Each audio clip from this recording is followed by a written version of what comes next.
हाय, good evening, सत श्री अकाल, आदाब, नमस्कार, वनक्कम और जय हिंद। आपका अपना डॉक्टर नवनीत कर रहा लेकर आया है आपके लिए एक ऐसा टॉपिक जो बहुत ही इम्पॉर्टेंट है और शायद अगर आपको इसको प्रैक्टिकल व्यू से देखें तो शायद बहुत इम्पॉर्टेंट है। टॉपिक क्या है? टॉपिक कई पार्ट्स में है। पहला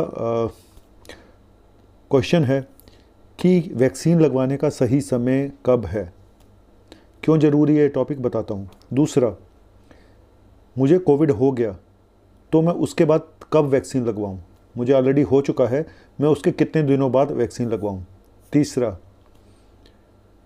क्या वैक्सीन के साइड इफ़ेक्ट दूसरी डोज के बाद ज़्यादा होते हैं? तो ये कुछ सवाल हैं, बताता हूँ। पहले क्वेश्चन को मैं बाद में बात करूँगा। पहला ये बताता हूँ कि अगर आपको कोविड हुआ है तो क्या आपको वैक्सीन कब लगवानी चाहिए, जिससे कि आपको फ़ायदा भी हो और आपको साइड इफ़ेक्ट भी ना हो। अगर आपको कोविड हो चुका है, अगर मान लो अभी हुआ है, तो कम से कम आपको 90 से 120 दिन तक इंतज़ार करना चाहिए। रीज़न ये है कि हमारी जो एंटीबॉडी बनती है वो कम से कम, ये बोला जाता है कि कोविड होने के बाद जो हमारी अपने आप जो एंटीबॉडी जो इम्यूनिटी बनती है वो 3 से 6 महीने तो रहती ही रहती है। हम अगर बहुत जल्दी वैक्सीन ले लेते हैं इस 90 दिनों के अंदर या 1 महीने के अंदर, 2 महीने के अंदर कोविड होने के, तो ये देखा गया है कि वैक्सीन के साइड इफ़ेक्ट थोड़े ज़्यादा होते हैं। उसका रीज़न क्या है? उसका रीज़न ये है कि हमारा इम्यून सिस्टम ऑलरेडी बहुत एक्टिवेटेड होता है। इम्यून सिस्टम में पहले से ही आग लगी हुई है और आप उसमें घी डाल देते हो, समझ रहे हो? तो इम्यून सिस्टम पहले से एक्टिवेटेड है, तो उसमें अगर आप वैक्सीन जल्दी लगवाओगे कोविड होने के बाद, तो साइड इफ़ेक्ट होने के थोड़े चांसेस ज़्यादा रहेंगे, चाहे वो छोटे मोटे साइड इफ़ेक्ट क्यों ना हो, जैसे कि बॉडी एक, जैसे कि फीवर, जैसे कि थकान, जैसे कि ठंड लगना, है ना। तो इसलिए जब आप 90 से 120 दिन के बाद जब इम्यून सिस्टम थोड़ा कूल डाउन हो जाएगा, थोड़ा सेटल हो जाएगा, सब कुछ सेटल हो जाएगा, तब आप वैक्सीन लगवा सकते हैं, नंबर 1। दूसरी चीज़, क्या वैक्सीन लगाने से फ़ायदा होगा अगर आपको कोविड हुआ है तो?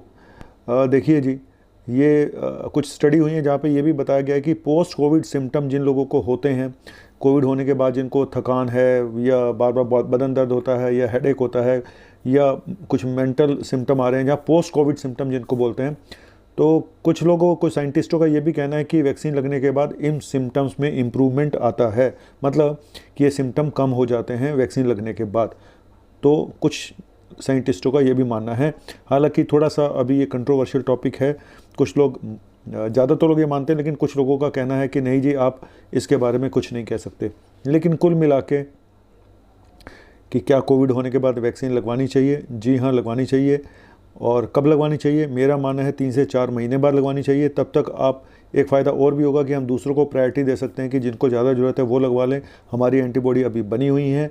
और ये, अब एक क्वेश्चन ये भी आता है कि क्या वैक्सीन लगाने का सही समय कब है? ये जरूर सुन लेना, ये बहुत इंपॉर्टेंट बात बताने जा रहा हूँ।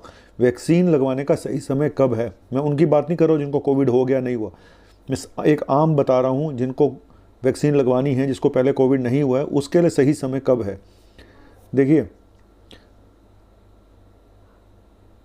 जो वैक्सीन लगती है उसके कुछ साइड इफ़ेक्ट होते हैं, छोटे मोटे, सब में नहीं होते, कुछ लोगों में होते हैं। ज़्यादातर लोगों में जो साइड इफ़ेक्ट होते हैं वो 3 से 4 दिन तक रह सकते हैं, इवन 5-6 दिन तक भी रह सकते हैं। तो जब आप वैक्सीन लगवाने के लिए जाएं तो पहले आप ये देख लें, आने वाले 1 हफ्ते में आपको कोई ऐसा काम तो नहीं है जिसमें कि आपको छुट्टी लेनी पड़ जाए। समझिए मैं क्या बोल रहा हूँ? नहीं समझे? क्योंकि आपको इतनी थकान हो सकती है या फीवर 102 103 तक आ सकता है, जनरली नहीं आता, लेकिन अगर आ गए तो आपको छुट्टी लेनी पड़ सकती है, क्योंकि रेस्ट करना पड़ता है कई बार 1-2 दिन के लिए। तो आप ये मान के चलिए कि अगर आपको छुट्टी लेनी पड़े तो आप क्या छुट्टी लेने लायक हो? क्या आपके पास इतना समय है? ऐसा तो नहीं आपकी 2-3 दिन बाद फ्लाइट है और आपको फीवर हो जाए, लेने के देने पड़े हैं।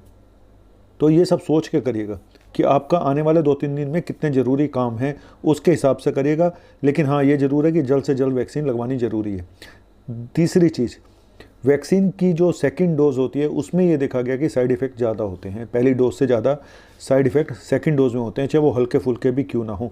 तो आप ये भी अपना पूरा हिसाब किताब लगा के रखना कि सेकंड डोज के टाइम पे आप कहाँ होंगे उस वक्त, और आपको कितने ज़रूरी काम आसपास होंगे। कोविशील्ड में तो आपके पास टाइम है, क्योंकि आप 4 हफ्ते से लेकर 8 हफ्ते के बीच में कभी भी वैक्सीन लगवा सकते हो, तो आपके पास बहुत बड़ा एक गैप होता, दायरा है। लेकिन कोवैक्सीन में फिक्स है कि आपको 4 हफ्ते के बाद वैक्सीन लगवानी है। तो कोविशील्ड में ये है कि आपके पास बहुत बड़ी एक गैप है। आप 6 हफ्ते बाद भी लगवा सकते हो, आप 7 हफ्ते बाद भी लगवा सकते हो, आप 8 हफ्ते बाद भी लगवा सकते हो। और ये रिकमेंडेशन है कि जितना लेट लगवाओगे उतना ज़्यादा अच्छा रिस्पॉन्स आएगा कोविशील्ड का। तो उसके हिसाब से मैं इसलिए बार बार बोल रहा हूँ, जब आप वैक्सीन लगवाने जाएं अपना पूरा टाइम टेबल चेक कर लें कि आपको उन दिनों कहीं जाना तो नहीं है, कोई फ़्लाइट तो नहीं है, कोई ऐसा बहुत ज़रूरी काम तो नहीं है, आपके बेटे की शादी तो नहीं है। शादी वैसे भी बर्बादी होती है, पता चला डबल बर्बादी हो गई। उसकी तो होनी थी, आपके ने अपने आप ऐसी तैसी करा ली, साइड इफ़ेक्ट हो गए, छोटे मोटे भी हुए, तो आप उस समय बिस्तर पे लेटे हो जब आपको मेहमानों का आवभगत करनी है। ठीक है, तो कुल मिला के मेरा कहने का मतलब ये है कि आप टाइम अपने हिसाब से चेक कर लीजिएगा कि आपको वैक्सीन जब लगवानी है उस समय आप फ्री होने चाहिए। अगर आपको 1-2 दिन का रेस्ट लेना पड़े तो ले लें। ये था एक छोटा सा टॉपिक। और साइड इफ़ेक्ट कितने दिन तक रहते हैं? जनरली साइड इफ़ेक्ट 2 से 4 दिन तक रहते हैं और ठीक हो जाते हैं। मोस्ट कॉमन साइड इफ़ेक्ट क्या होते हैं? थकान, सिर दर्द, ये सबसे ज़्यादा कॉमन साइड इफ़ेक्ट होते हैं। थकान सबसे ज़्यादा होती है, 80% लोगों को थकान होती है। थकान जल्दी ठीक हो जाए इसके लिए क्या करना है? रेस्ट करना है, पानी खूब पीना है और दारू वारू का थोड़ा त्याग कर दें तो ज़्यादा बेटर होगा। ठीक है, थकान के लिए रेस्ट और पानी खूब पियो, और पैरासीटामोल आप SOS बेसिस पे ले ही सकते हो। तो एक छोटा सा टॉपिक था मेरा ये, और प्रैक्टिकल टॉपिक था। तो अगर आपको अच्छा लगे तो please subscribe my YouTube channel. मैं लेकर आता रहूँगा कुछ इसी तरह के अच्छे प्रैक्टिकल नॉलेज वाले। जितनी मेरी नॉलेज है, भगवान बचाए, जितनी है उतनी भी नहीं होनी चाहिए किसी को। चलो चलता हूँ, और रवा लॉगिन से फिर बोलूँगा कि रवा लॉगिन सब्सक्राइब करें यूट्यूब को। ये आपका चैनल है और हम लेकर आएगा ऐसा बढ़िया टॉपिक कि आपका मन प्रसन्न कर दूंगा। इससे ज़्यादा भोजपुरी आती नहीं है। Bye, thank you.